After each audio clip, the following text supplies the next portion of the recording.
that process is now culminating in us announcing who the preferred bidders are. Like I said before, the intention of this program is to ensure that we enhance the South African power system, and we are able to also provide essential ancillary services and increase grid capacity. We are increasing grid capacity because these storage solutions helps us to ensure that this excess generating capacity that we have during the day gets to be stored, and then we are able to draw on that solutions at the time when we need it, and this is typically during the peak periods. Of course, when we went out now, during bid window number 3, the capacity that we needed to procure is around 616 megawatts. And this capacity will be coming from various facilities across the country, and I'll mention where some of these substations are, where we are going to locate this additional capacity. We had identified through the National Transmission Company of South Africa that we need about 5 sites for us to be able to have this 616 megawatts of additional grid capacity, and all of this is located in the Free State. And then we are also were to appoint one preferred bidder per specific site. I must say that the response by the market has been overwhelming, and this communicates a number of messages. The first one is the credibility of the procurement process that we are running in the country, the multiple bid windows that we have run on PV and wind, and the 3 bid windows that we are running now on battery. Is just a confirmation that the market is confident about the credibility of our process. And I think we should be grateful to the IPP office for the exceptional work that they've been doing over the years since the inception of this program, not just of the battery storage, but the various bid windows that the IPP has been able to perform exceptionally well, enhancing the credibility of the program that we have started to roll out about a number of years ago, I think 2012 to be more precise. Like I said, the 3 bid windows on battery put together, the total capacity is about 1,744 megawatts. But today, like I said, we are contracting the last of the 1,744 megawatts, which is about 616 megawatts. We did a determination. We announced the procurement of 513 megawatts. That was bid window number 1. And then we went to bid window number 2. We announced preferred bidders to the tune of, in megawatt terms, about 615 megawatts. And today we are coming before the country to say we are announcing the preferred bidders for 616 megawatts. When you put all of this together, they amount to 1,744 megawatts, which is the ambition that we had stated in our integrated resource plan. And I'm happy to say we have delivered on the current version of the IRP. As many of you will know that the next iteration of the IRP is at advanced stage, is now sitting at NETLEC for the partners at NETLEC to make their own inputs, and coming out of that, we'll be able to size the capacity that we'll require for the next round of battery storage, and we'll then initiate the next round of bid windows. So I'm happy, and thanks to the IPP office, that we have delivered on the ambition that we stated for ourselves in the previous, in the IRP. And of course, the next IRP will then articulate what these bid windows are. So I'm happy to indicate that we have this preferred bidder status, and I'm happy to announce that these preferred bidders are going to be making a total investment of 9.5 billion rands into the South African economy, and more precise in the grid assets, increasing our grid capacity. As mentioned before, we went out to take out 5 sites, and I'm happy to indicate that for the site, the substation, that is Lienda, we have Skatec, who's a preferred developer. For Theseus, Everest, Harvard, and Merapi, we're happy to announce that Mulilo, which is a domestic outfit, has been identified as a preferred bidder. And I think what is significant about this round that we are announcing is that we are seeing that more and more South African companies are putting their hand up, and in fact, they are very competitive. Of course, like I said, we had 33 bidders that responded from across the globe, and what is exciting here is that a South African outfit has been in a position to win 4 of the 5 bids that we have put out. And I think it talks to maturity of the South African players, the developers, that in fact they are ranked amongst the best in the world. And I think it's exciting that in addition to the international players who are seeing that there's homegrown developers that are beginning to play a big role in this space, and it's something that we want to encourage going into the future. The expectation for commercial close of this project is January of 2026, and we're expecting the scheduled commercial operating date of this project to be January of 2028. And one of the things I say to the project developers, of course, we state what these timelines are, but I'm sure they can be a bit more ambitious and bring it much earlier than what we are announcing. But what we are contracting to is that the expectation is that the commercial operating date should be January of 2028, and then we'll have the benefit of this 616 megawatts of additional capacity. So we're beginning to green, if you like, the grid, and the battery is going to become a big part of that. It's going to enhance the value that we are getting from solar and wind, in that we are able to store those green electrons in the batteries, and this is part of our quest to ensure that we are able to transition.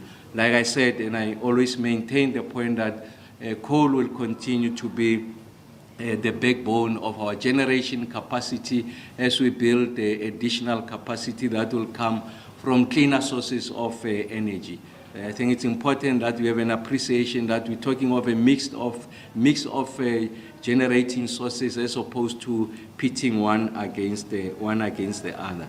So that's the geographic profile of the location of this project. Like I said, the ones that we are announcing today are located in the Free State, and we have seen that bid window number 2, the ones that we had announced were in the Northwest, and then the first bid window, the ones that we announced were largely concentrated in the Northern Cape, and there was one that was in the Northwest. So you can see that there's a relatively good geographic spread of these assets, the increase of the grid capacity. Of course, this is consistent with the mapping by the National Transmission Company of South Africa. They're the ones who identify where these sites are, so that we are able to get a significant, if you like, amount of returns from this investment, returns in the form of this storage capacity. They are the ones who will identify the substations,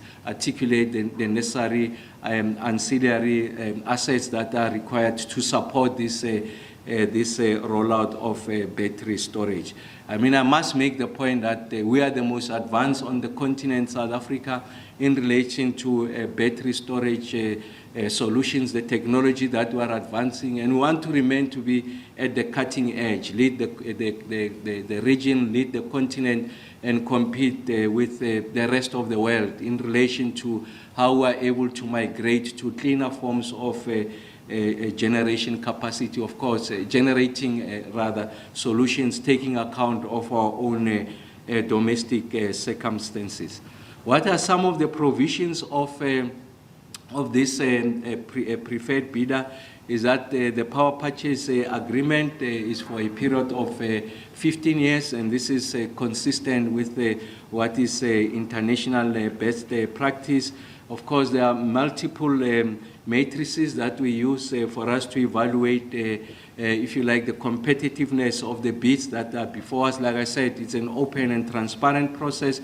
And maybe just to say one or two things of how we are arrived at this, some of the considerations have to do with the bidder's proposed price.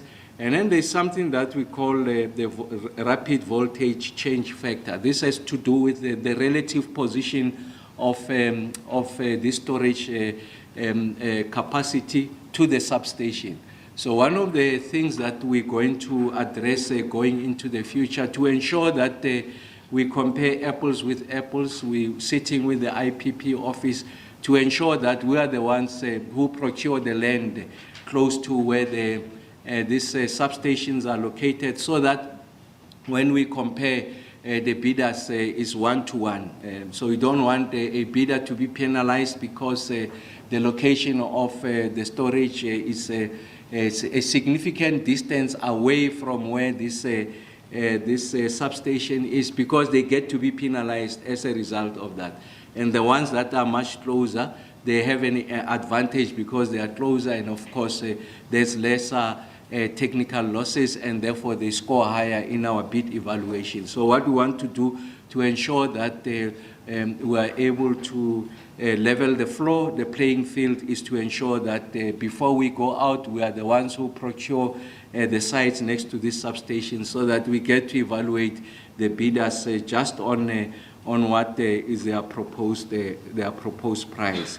And then there's something called the round trip efficiency, and this has to do with, if you like, the storage efficiency of the batteries themselves. So we'll take so many megawatts to charge those batteries, and we expect to, in return, to have those megawatts out at the time when we need them. And typically this is during the peak periods. So if the batteries are not efficient, then you get to be penalized, because you must give us as much as we gave you to charge, to store that energy. We need it back when it is required into the grid. Typically during the peak, we expect you to give us the same amount of electricity that we have given you.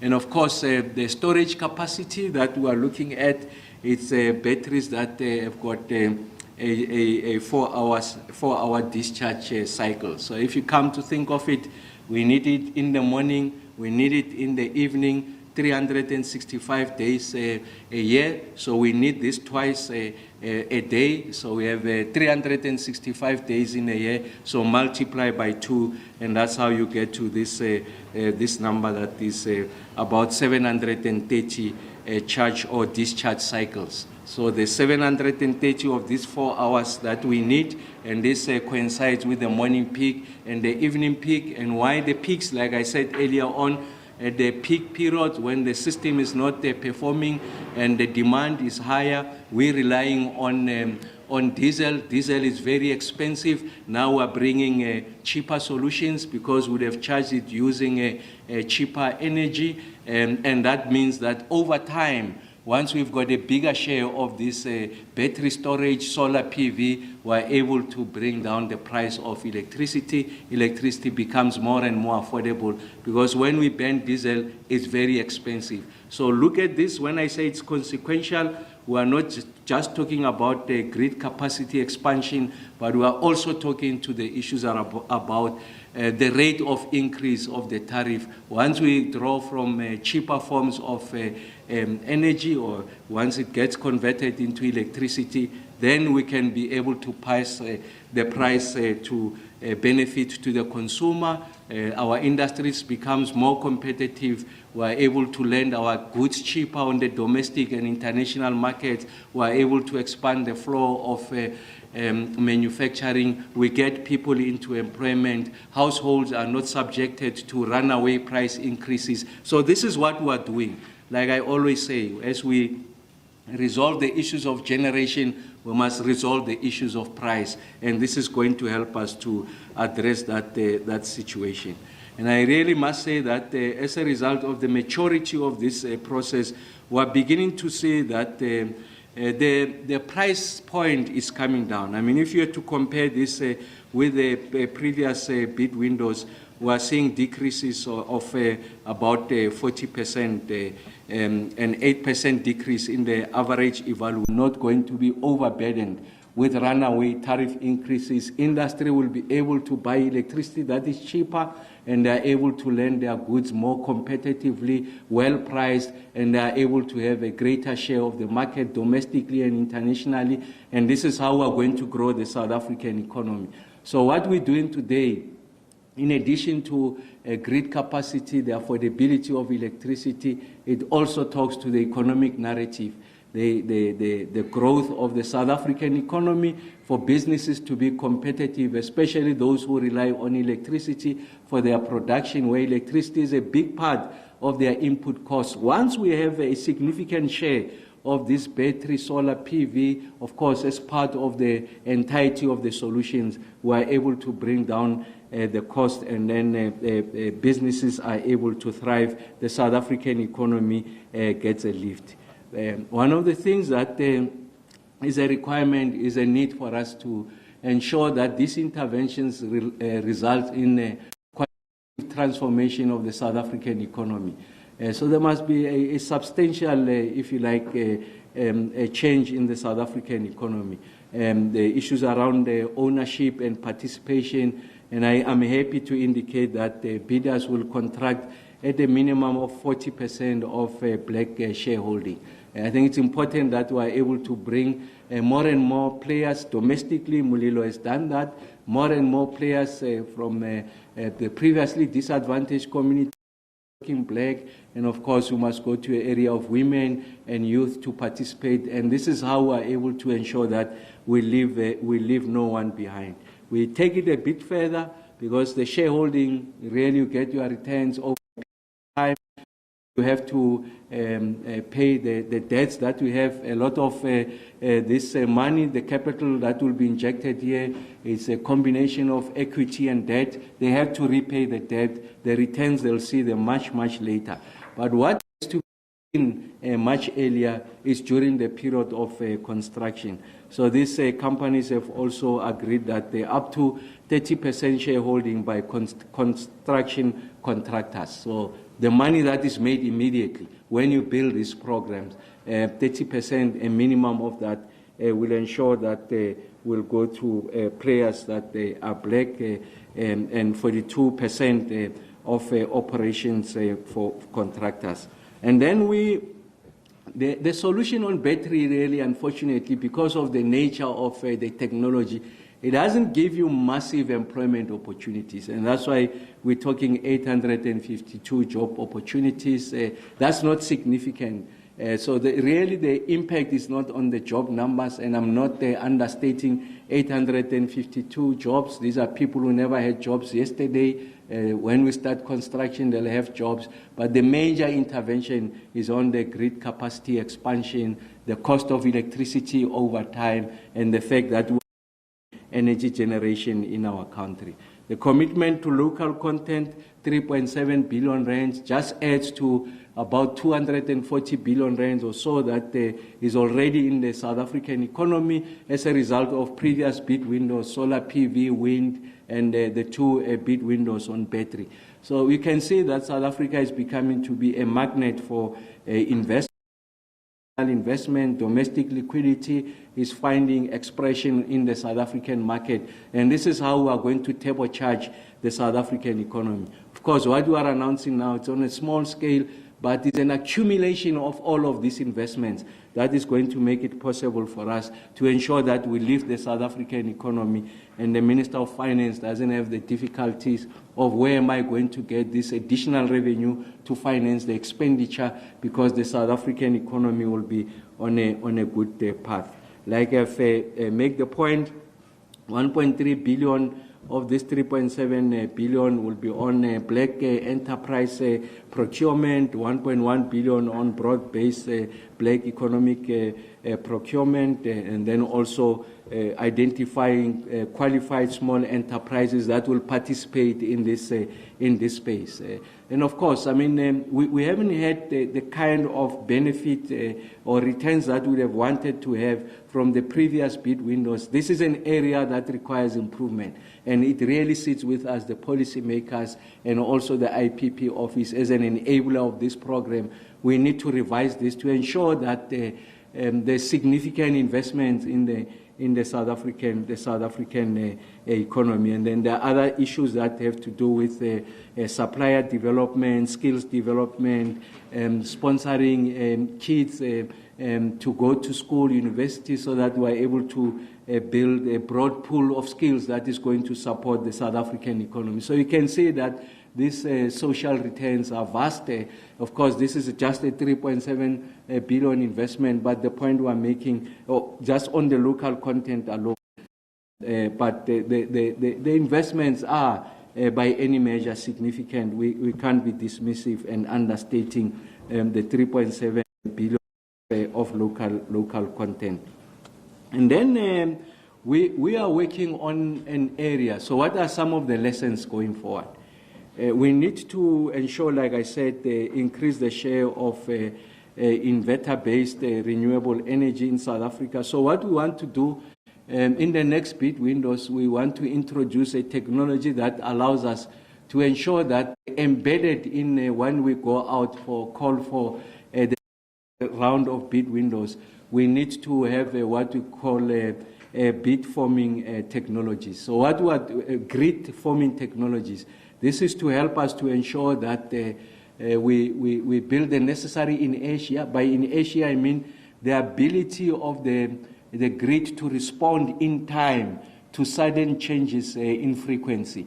The nature of solar and PV is that they are intermittent, they are non-dischargeable, they come as and when the weather allows. But demand doesn't work that way. Demand is consistent. It must be satisfied all the time. When there are sudden changes, this can interrupt the grid, can threaten the stability of the grid.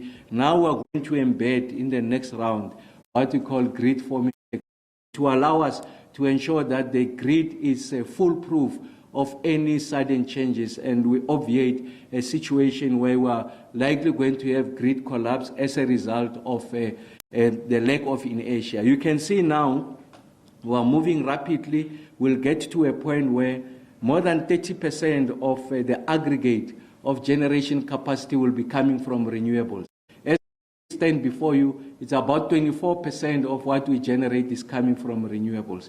And the science has taught us that once you breach the 30% mark of the share in your grid, you are susceptible to a grid collapse. And we have seen it in other parts of the world. So in order to ensure that we continue on this path of onboarding new generation capacity coming from renewables, we need to introduce new technologies around what we call grid forming technologies. And that's what we are going to embed in this next cycle.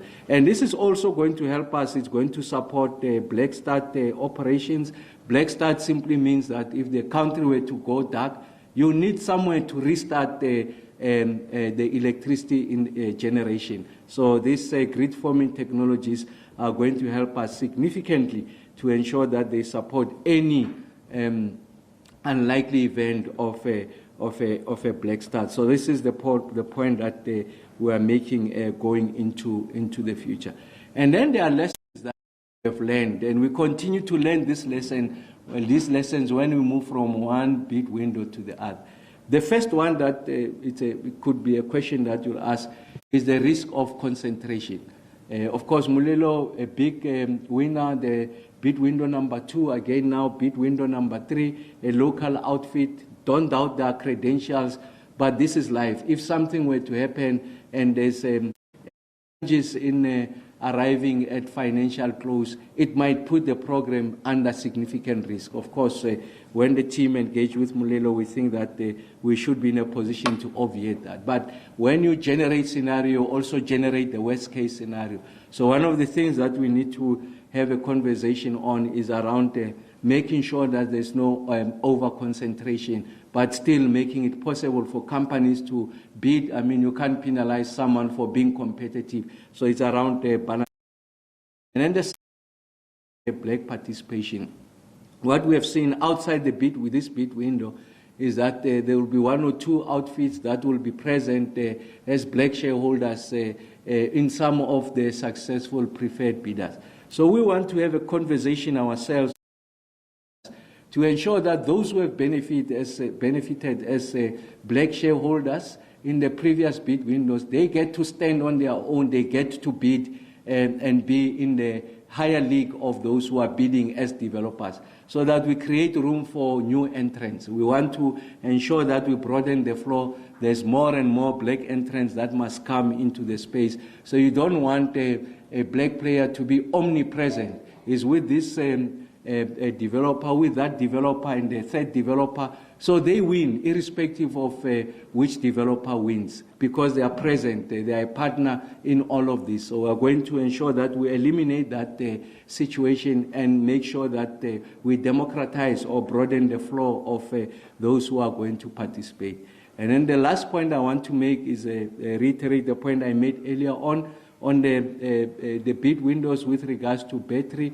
The National Transmission Company identified the ideal sites. So we want, as government, to procure that land so that when the bidders come, they come on an equal basis. So they come on the land that the state would have already procured, so that the competition is on price and other elements other than your proximity to the substations. And you find that the others are penalized as a result of that.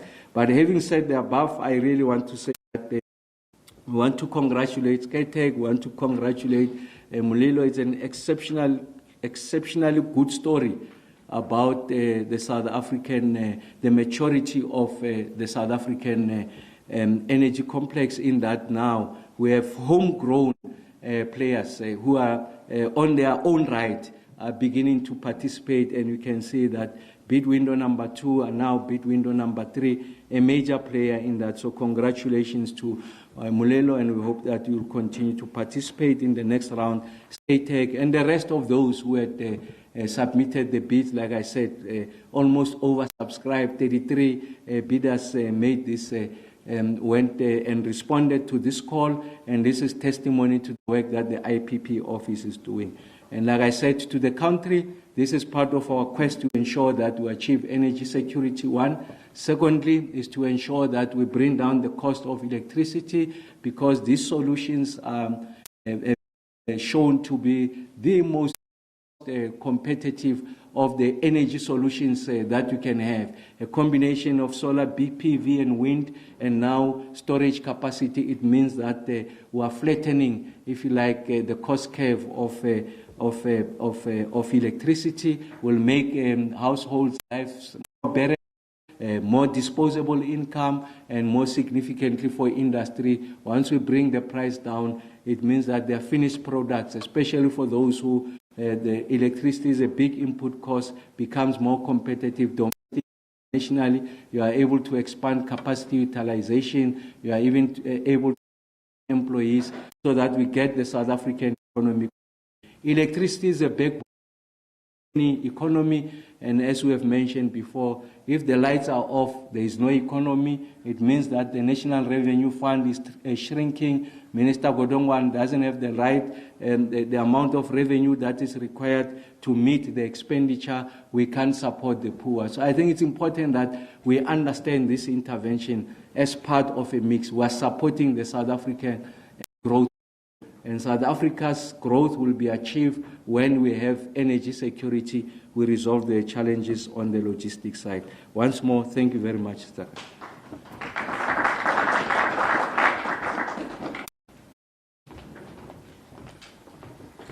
Thank you very much, Minister, for the detailed announcement and the very informative context Colleagues, the Minister and the panel are at your disposal for any further clarity that you may seek or any questions that you may have. So with that, we are opening the floor to questions. We are inviting our colleagues who are also following us online to share their questions. We'll take them through Takalani after this, after colleagues in the room. Antoinette, are there any other hands? Okay, you can go ahead, Antoinette. Good morning, Antoinette Stabbert on the Finance Energy Manager. I would like to know what the differential is in cost between the OCGT and the battery storage, where there are alternatives to each other, and also whether it's a one-on-one comparison. In other words, with 616 megawatt of battery storage replace 616 megawatt of OCGT generation. And then I would also like to know whether there are more battery storage bid windows planned in the immediate future. Thank you. Just checking one last time if we've got any hands in the room before we take Takalani and the online questions. Okay, Takalani. Okay, I'll be taking you through the orientation. Okay. We have two questions from Ramokgopa representing News 24. What are the cost trends of this bid window compared to the two others? Have they come down? Second question from Ramokgopa is why is the timeline for financial close only 8 months from now? Is it based on the past trend where renewable energy projects could not reach financial close within a 6-month period? We have 4 questions from Terence Freeman. First question from Terence is, what battery technologies will be deployed at the first site? Question number 2, what is the overall investment values across the 3 rounds? Third question from Terence is, what ancillary services will these batteries provide? Last question, can you give an update on the status of the project that prevails under bid window 1 and 2? Thank you. Are those all the questions for this round? Before we get responses, going once, twice, thanks, colleagues, we'll get responses.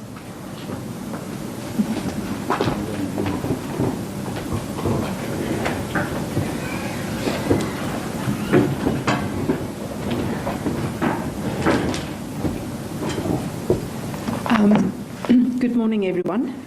Let me attempt to answer some of those questions. I think, Antoinette, with regard to your first question on the OCGT and the battery storage, I think one needs to see them as complementary to each other. Obviously, they're different. They have different cost drivers. OCGT with the diesel fuel-based as it currently is compared to technology such as battery storage. And that also linked to the question on what is the technologies. It's basically lithium-ion batteries that the technology is that will be part of this, or has also been part of the past 3 base battery storage rounds. With regard to the cost drivers and the cost trends, yes, we have seen, similar to what we've also seen previously in renewables, we've seen the downward trend also as based on technology developments, but also as the market becomes confident with the process. So from bid window 1 to bid window 3, we've seen a 40% decrease in the capital cost recovery charge rates and evaluation prices. And then between bid window 2 and bid window 3, it was 8%. Both bid window 2 and bid window 3 was issued in 2024, whereas the previous one was earlier. So you actually do see that downward trend as the technology matures, etc. The investment across the 3 programs exceeds 30 billion rand of investment. And it just goes to show as to the efficiencies that comes with that. Bid window 1, I think, was slightly more expensive in terms of the total investment because of the time that it came and it being the first.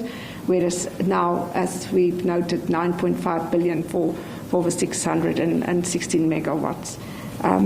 I don't know if I've covered anyone. Is there a question that I missed? Financial close in 8 months. Okay, financial close in 8 months. Yes, I think the financial close question, maybe let me start with battery, the first round of the battery storage. We've got 4 projects that's already in operation, so we have 1 that is still outstanding, and we anticipate to close it still in the next month.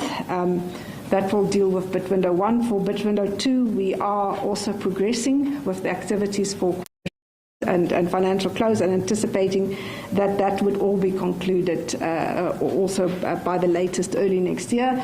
And then for this particular round, we will now start the process, and that process, from our experience to date, can take between 6 to 8 months. Sometimes there are matters particular to particular projects that could impact that.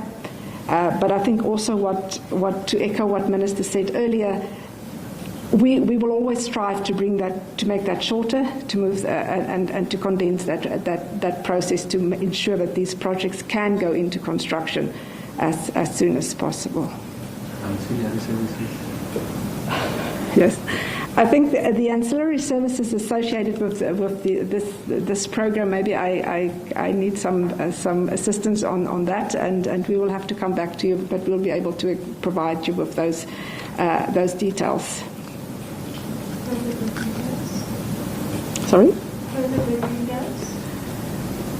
The further bid windows, specifically for battery storage, Bid Window 3 concludes the determination under the 2019 IRP. So further bid windows specifically for battery storage will take its cue from what comes from the IRP, as also indicated by the Minister. The 2025 IRP, yes.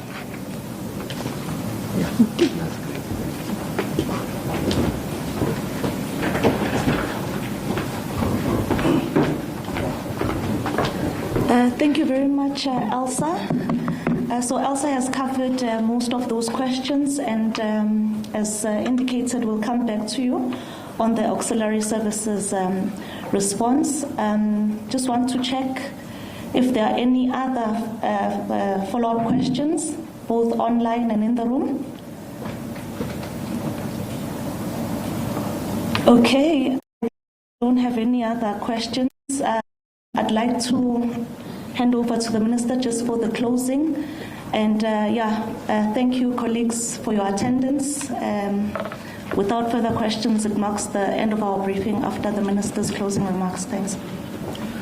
No, just a brief one to Antoinette's question. You are right, the ARP 2025 will express itself on the size of battery storage that is envisaged.